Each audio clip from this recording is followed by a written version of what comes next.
পরিষ্কারভাবে আওয়ামী লীগের কথাগুলো এসছে, খুব পরিষ্কারভাবে ভারতের ইনভলভমেন্ট এসছে, খুব পরিষ্কারভাবে সামরিক ব্যক্তিবর্গের কথাগুলো বলা হয়েছে। প্রকাশ জনসমক্ষে করার আগে এই বিষয়টি ট্রায়াল নিয়ে যাওয়া উচিত। ওনার বিরুদ্ধে আমরা আন্তর্জাতিক অপরাধ ট্রাইব্যুনালে কিন্তু ডিসেম্বরের 20 তারিখে গত বছর অভিযোগ দায়ের করেছি। আমার ধারণা যে সেই রিপোর্টটা কোনোভাবেই 500-600 শব্দের কম হবে না।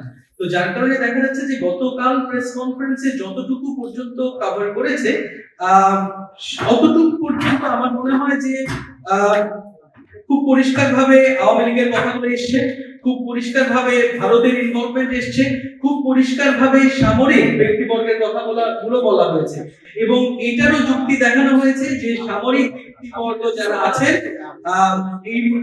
ইতিমধ্যে তারা রিটায়ার্ড, তবে তারা যেহেতু দেশেই আছেন তো যার কারণে তাদের নাম প্রকাশ পেলে সেটা এই মুহূর্তে অ্যাপ্রোপ্রিয়েট না, কারণ তাদেরকে প্রসিকিউট করতে হবে।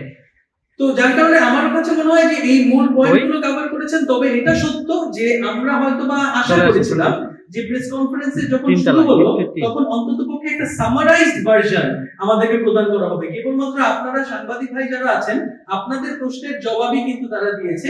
একটা মোটামুটি ভাবে সামারাইজড ভার্সন হয়তোবা দেশবাসী প্রত্যাশা করছিল। তবে আমার মনে হয় যে মূল যে সমস্ত পয়েন্ট সেগুলোকে টাচ করেছে, তবে পুরো রিপোর্টটা না দেখা পর্যন্ত আমার মনে হয় মন্তব্য করাটা ঠিক হবে না। দেখেন, ফজলেনুর তাপসের বিষয়টা নতুন কিছু না।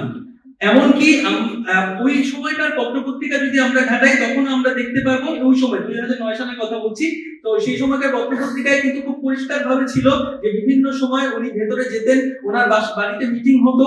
তো যার কারণে এই বিষয়টা একেবারে সারপ্রাইজিং না। আরো মজার ব্যাপার হচ্ছে আমরা একেবারে এই বিষয়টি নিয়ে সারপ্রাইজ না এই কারণে, কারণ ওনার বিরুদ্ধে আমরা আন্তর্জাতিক অপরাধ ট্রাইব্যুনালে কিন্তু ডিসেম্বরের 20 তারিখে গত বছর অভিযোগ দায়ের করেছি। যেটা আমরা বলছিলাম অনেক মানুষের বিরুদ্ধেই আমরা অভিযোগ দায়ের করেছি, যে সমস্ত ব্যক্তিবর্গের নাম আমরা কিছুটা হলে জানতাম।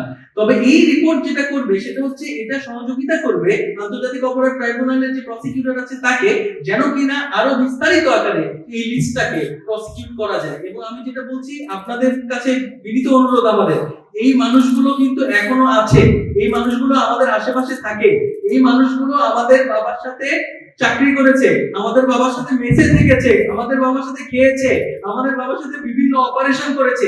এনারা আমাদের সামাজিক জীবনের একটা অংশ ছিল। তো যার কারণে এটা যতটাই দুঃখ সহকারে আমাকে বলতে হচ্ছে না কেন, এনাদের বিচারের আওতায় নিয়ে আসতেই হবে। আর না হলে যত সময় পেরাবে এনারা কিন্তু আস্তে আস্তে কাউকে আর পাওয়া যাবে না।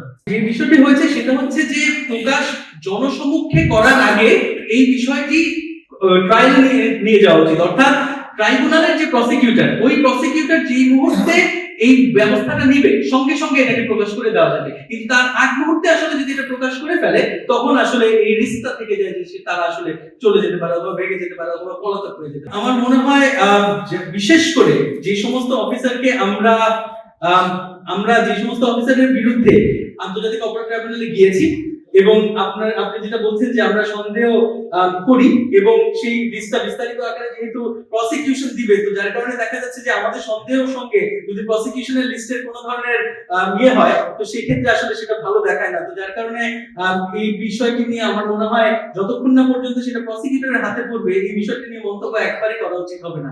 আর দ্বিতীয় প্রশ্নটা ছিল হচ্ছে যে সমস্ত অফিসার হ্যারাসমেন্টের সঙ্গে জড়িত, আমার মনে হয় যে এখানে যেহেতু আমাদের মা বোনেরা আছে, আমরা আসলে নিরাপত্তার স্বার্থে হলেও এই বিষয়টা নিয়ে না কথা বলি। যদি আসলে এমন মানুষ থেকে থাকে যারা কিনা নিয়মিত মিডিয়ার পিলখানা হত্যাকাণ্ডের পরে এই যে বিশেষ করে 5ই আগস্টের পরে এই আমাদের ইস্যুগুলোকে ফলো করে, তারা আসলে খুব ভালো করে অবগত যে এই মানুষগুলো কারা। আমার মনে হয় নাম না নেওয়াই উচিত হবে। আমাদের যথেষ্ট মানহানি হয়েছে ইতিমধ্যে, আমাদের মা বোনেরা আছেন, সেটা আসলে আর আমরা নিতে পারছি না বলে আপনাদের সামনে একটা বড় কারণ ছিল প্রেস কনফারেন্সটা করা।